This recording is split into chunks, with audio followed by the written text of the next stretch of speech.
Good morning, everybody. It's 10:01. We'll call the meeting to order.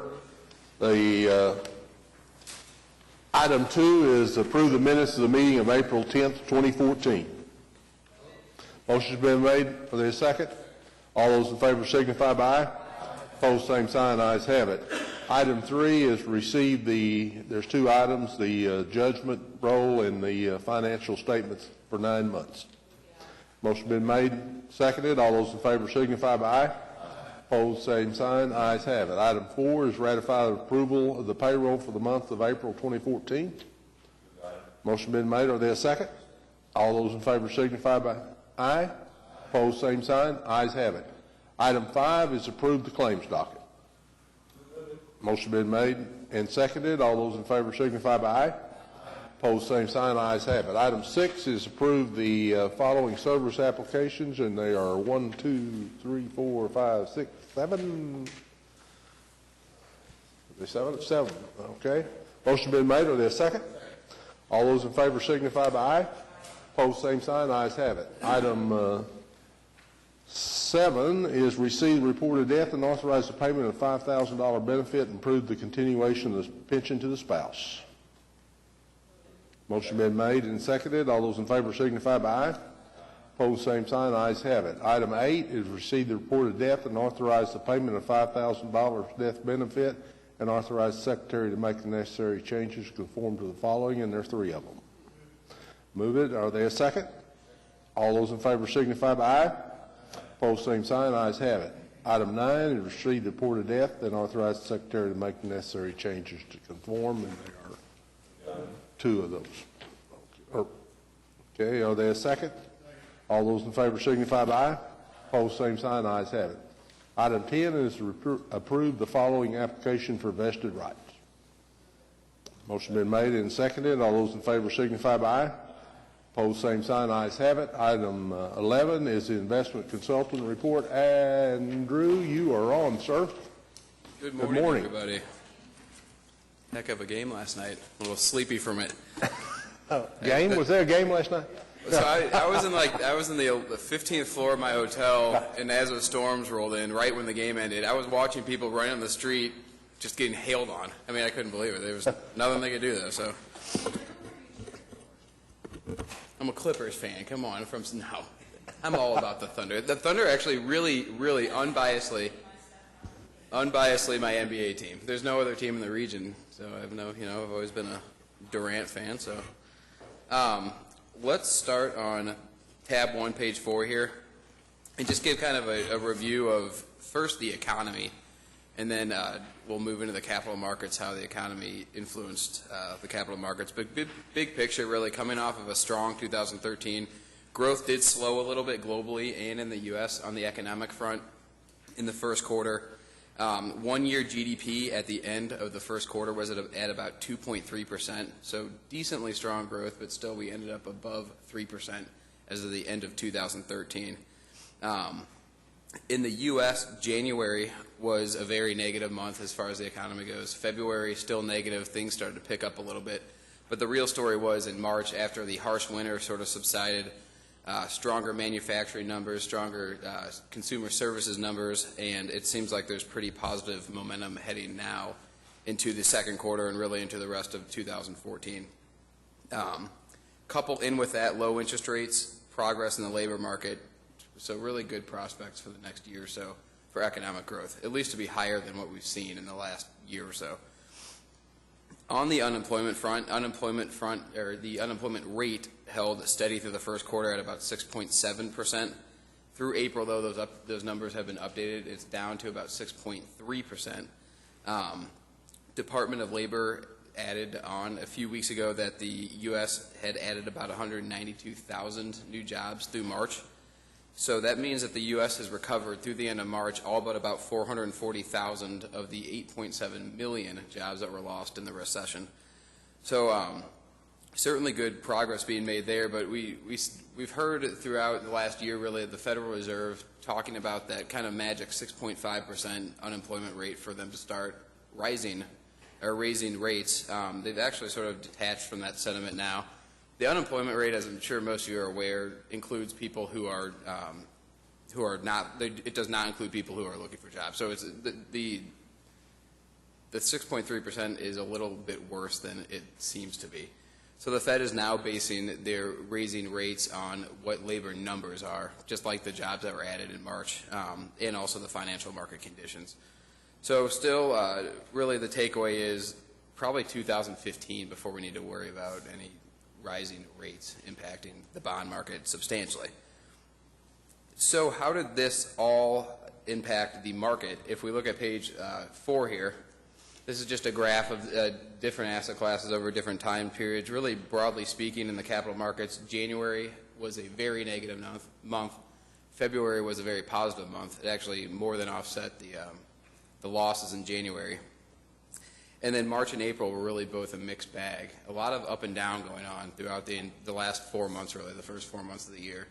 I think it's important to point out, though, that this volatility that we've seen is not really based on fundamentals of companies or macro conditions. It's more really investor noise surrounding speculation around the Federal Reserve raising interest rates. So not really the fundamental information coming out on companies is good news so far, so that should prove positive for growth prospects again in the next year or so. With that being said, after a frothy April, a lot of noise going up and down, equity returns really varied across asset classes.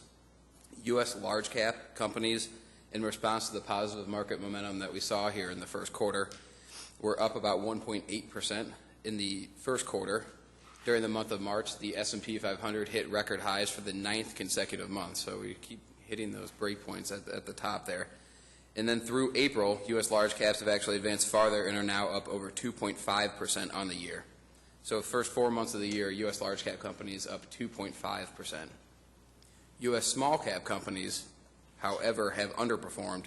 Through the first 4 months of the year are down 2.8%. So we've got quite a dispersion between large cap and small cap, which we haven't seen in some time, just in the first 4 months of the year, though. So again, this is short term.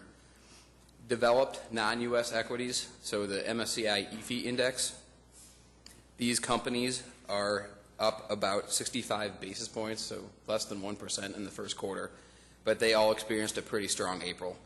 So these companies are now up about 2.1% in the last 4 months. Now there's a pretty substantial underlying story to non-U.S. developed companies.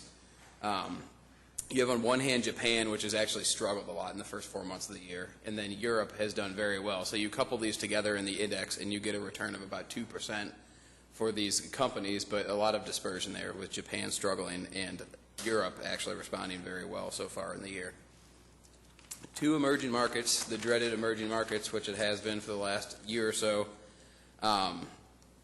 actually starting to see a slight turnaround. We don't know if it's a trend or not, but in March, very strong month. April, strong month.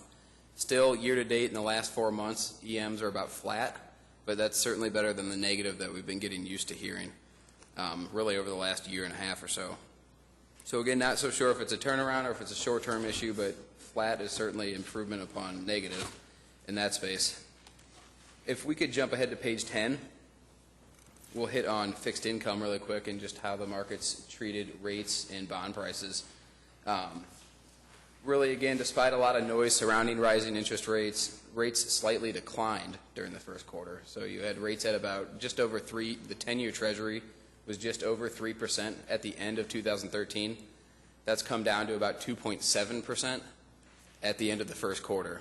And as you all are aware, bond prices move inversely with interest rates. So a good way to just visualize this is look at the interest rate term structure chart here, and you have the green line, which was March of 2013, so a year ago.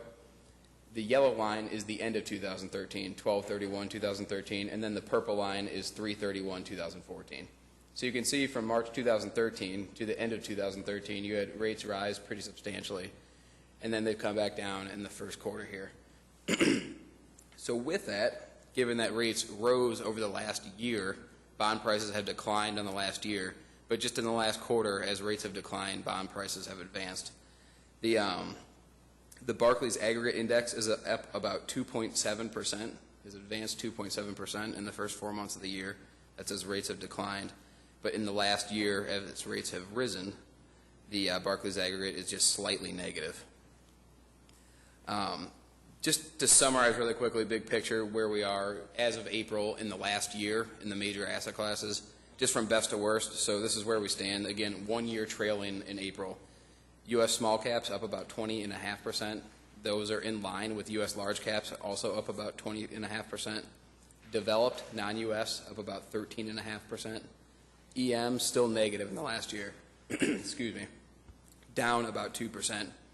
In the Barclays aggregate, U.S. investment grade fixed income is just slightly negative, again indicative of rates rising over the last year. So let's take a look at the portfolio under tab 2. Trying to get this here. Page 16, just a snapshot of where we are dollar-wise, and I'm focusing on the middle column here just to concentrate on the last year. Started March 31st, 2013 at about $571 million. During the year, had about $9.1 million in benefit payments and expenses. Return on investment in the last year, about nearly $74 million, and of that, $6.2 million in investment income, mostly from fixed income, but also from dividend payments from equities, and then about $67.6 million in capital appreciation from equity prices. So we've ended March at $636 million for the portfolio as a whole. That's come down very slightly because of a rough April. Page 17 is just a snapshot of both short-term and long-term performance as of March 31st for the portfolio. You can see the trailing year, the middle column here, really a solid year. The portfolio was up 12.7% in the year ending in March 2014. Solid numbers against the policy index. I think a good spot to focus on, though, is the 5-year return, given the long-term objectives, first of all. But let's keep in mind the targeted return here of 7.5% to meet pension liabilities. And you can see over 5 years, an annualized return of 13.5% is well above that. And an important note to point out on the 5 years is this now excludes the recession, this 5-year number. This is from the bottom of March of 2009. So these are all numbers you can see from here to the right, really the 5-year, the 3-year, the 1 year, obviously all excluding the recession. The 10-year is still capturing 2008. To page 18, this is a calendar year snapshot of the years ending in March. Again, objective to match that 7.5% target return of pension liabilities. It's not to knock the ball out of the park every single year, but you'll note that in the last 5 years, the calendar years ending in March, the portfolio has met these pension liabilities 4 of the last 5 years. So good stuff, really, since the bottom in 2008. We've had some noise in the middle, obviously, but the big picture is here pretty strong. To page 19, this is really the long-term snapshot. This is over 12 years. The main takeaway here is the portfolio is designed, as you all are aware, to have lower risk than the market and to be more defensive. So the characteristics are really looking strong over the last 12 years of the portfolio. Standard deviation of about 6.7% is well below the policy index standard deviation. The Sharpe ratio of 0.6, and the Sharpe ratio is really the amount of return per unit of risk that you're taking. So it's really answering the question, are you getting paid for the amount of risk that you're taking? And that 0.6 versus 0.54, the policy index, is a strong number. Beta of 0.89, so that's telling you that the portfolio has less market risk than the index.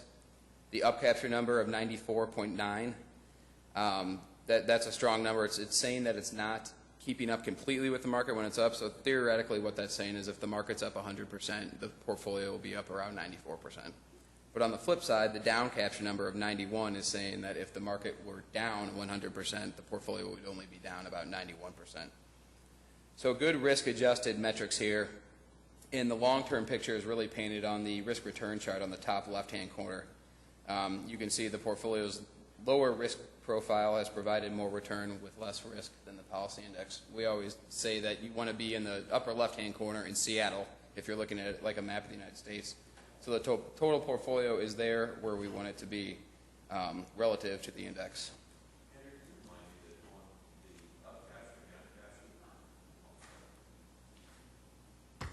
Can you remind me on the up capture and down capture, what is that comparing to on the market? Is that compared to the policy index? Yeah, that's compared to the policy index. So that's why there's no numbers shown there on the policy index. Okay. Yep. Thanks. So let's take a look at the portfolio itself, and actually we'll refer to the handout that I gave you. These are more updated numbers. These are through April rather than what's in the book. Even though in the book it does have peer rankings of the managers all through March, but it's probably a little bit better to look at the more recent numbers in April here. A good place to focus on, really, and spend a lot of the time when you're looking at this, is just the top chart here of the asset allocation. As you all know, asset allocation really explains performance. So based on the comments that I just made regarding market performance, you can probably guess that the strategy's had a good last year or so, as there's an overweight to large cap, an overweight to U.S. small cap. These were the two best performing asset classes in the last year, so that's going to spell good news for the portfolio. I also want to point out the large cap overweight is getting up there, and as is the core plus bonds overweight. Those are actually, they're not out of line with the target quite yet, but those are sort of a holding place for this 5% to commodities that we're looking at, and I'll have more on that in just a minute.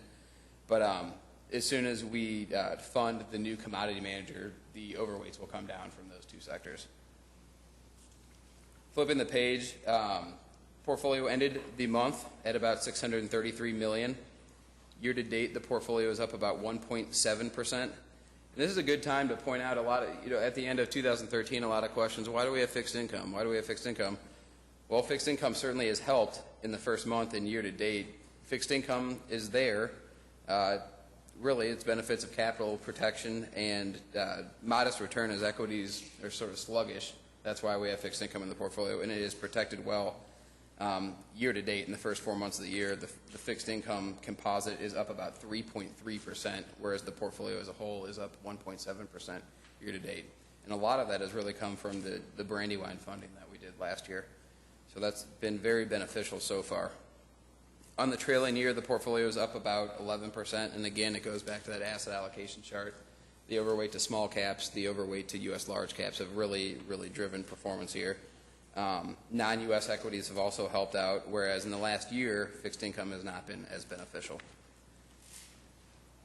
Looking at the individual managers, really the only underperformers that are sticking out, and there's no concerns with either of them, are in the emerging market space, and I think we've probably hit on this most meetings. With Von Tobel, they've actually turned it around year to date, but in the last year they've struggled versus the index. In the one-year column, they are down about 6.7% versus the index, which is only down 1.5%. Von Tobel's strategy is heavily reliant on the consumer staples sector. They invest in high-quality, consumer-oriented emerging market companies.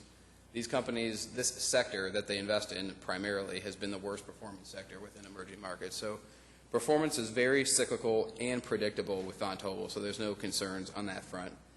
Wasatch has been a little bit of a different story. They've really struggled relative to the emerging markets index, but the emerging markets small cap index, which we don't show in here, is also struggling. But Wasatch essentially has had a long-term underweight allocation to China and Korea, which had a strong year, and they've had a long-term overweight to India and Russia, which had a rough year. So that explains the last year on the Wasatch front. And again, that's only one. Sure. On the, you said we don't have the small cap index in there? We don't, no. So what's the MSCI EMSC?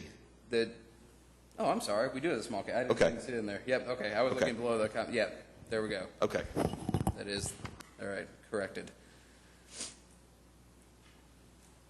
So really, no issues. It's, again, cyclical with Wasatch, and again, the percentage of the portfolio, 1.3% of the entire portfolio, either way that's performing, that's not going to move the needle too much, whether performance is good or bad, but it's still good to have the exposure to small cap emerging market companies. If there's not any questions, I was going to update you on the commodity search briefly, but feel free to shoot away on the portfolio. Anybody have any questions? Andrew, so far? Go ahead. Okay, so commodities, we were going to bring in 3 managers to show you this month. I think we mentioned last month that we are doing a large RFP for a client, and we've had a lot of responses, 30 responses, that we're really wanting to pour through right now. So we're taking our time with that. The responses just came back last month, so we're just going to push everything back 1 month. We'll bring you 3 managers to show after we pour through all of these RFPs and even interview internally some of the managers. So we'll bring 3 to the June meeting to show you, and then in July we'll invite whoever we choose to present. And moving out even farther in August, just as far as ACG is concerned, we plan on having the small cap managers in to present and provide an update. Any questions on the commodities? Anybody have any questions? Okay. Okay. And then one last thing to note, June 11th, we'll be sending out a more formal invitation, but June 11th, which is a Wednesday, we'll be doing an education session. I think we did one 2 years ago, WB, if I'm not mistaken. Yes. And it'll include all of our Oklahoma clients. It'll just be down the street here at the Hilton, the Skirvin. So wanted to put that in front of you. It'll be from 11 o'clock to 1 o'clock on Wednesday, June 11th. And we will be sending out a more formal invitation. Is there anyone just who happens to know if they'll probably be interested in going or not at this time? We're trying to kind of get a preliminary count. Okay. So the majority of you. Okay. Probably the majority of the board will. Well, yeah, keep your eyes open for something more formal, but yeah, June 11th, 11 to 1 o'clock at the Hilton down the street. Any questions? Yes, I have a question on your economic overview. Reading a lot about China's economy slowing down, and if it does, it'll affect ours. Your comments? Yeah, I wouldn't tie it too closely to the U.S. economy. We've seen a lot of disconnect, and I think a good area to point out is Europe. Europe and U.S. have kind of been differing, so they're not tied too closely together. What I would be more concerned about is China slowing down, affecting your emerging market investments. There's not too many concerns tying right now the U.S. economy to the Chinese economy. U.S. prospects are really based more on the Federal Reserve and their actions, which are not tied to China's policies. So as we see growth pick up and things improve and employment continue to improve in the United States, we'll see the Federal Reserve react to that by raising interest rates probably sometime in 2015. Also, on the economy improving, I've read several places that the new jobs are lower paying jobs than the ones that were lost. Right. What might be the consequences of that? Well, the consequences of that, first of all, as far as the portfolio is concerned, is the Fed keeping monetary policy very loose for the next foreseeable future. So they've already begun to stop printing money, essentially, as we call it. They've tapered the asset purchasing program. But what they will do is keep short-term interest rates very low. So if things are not looking good, these rates will stay low, monetary policy stays loose, which helps facilitate growth. The flip side of that is we still have to keep an eye out for inflation. So the job numbers, and that's another reason why the Fed, as I mentioned earlier, has switched from that 6.5% unemployment number that they sort of relied on. They've realized that that's really not an all-telling story, that we need to pay attention more to not only job numbers, but how that affects the financial markets before they make any decisions regarding interest rates. So I think an area to pay close attention to is the Fed and how they react to the changing climate. Any other questions? All right, sir. Thank you. Thank you all. Okay. Item 12 is comments from board members, staff, or citizens. Any board members have anything? Yes, sir. Yes, Mr. Chairman. I was at a meeting in Chicago, a couple things that I brought back from it.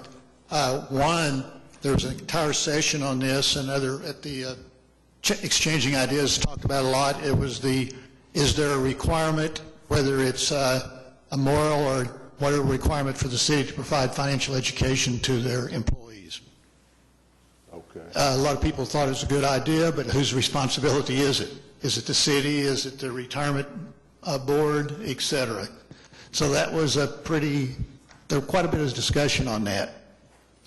And the other thing is that a lot of plans are in private equity, at least what they say, they're in private equity a lot more than we are. Okay. Anything else? Any other comments from anybody? If not, we are adjourned. Thank you so much.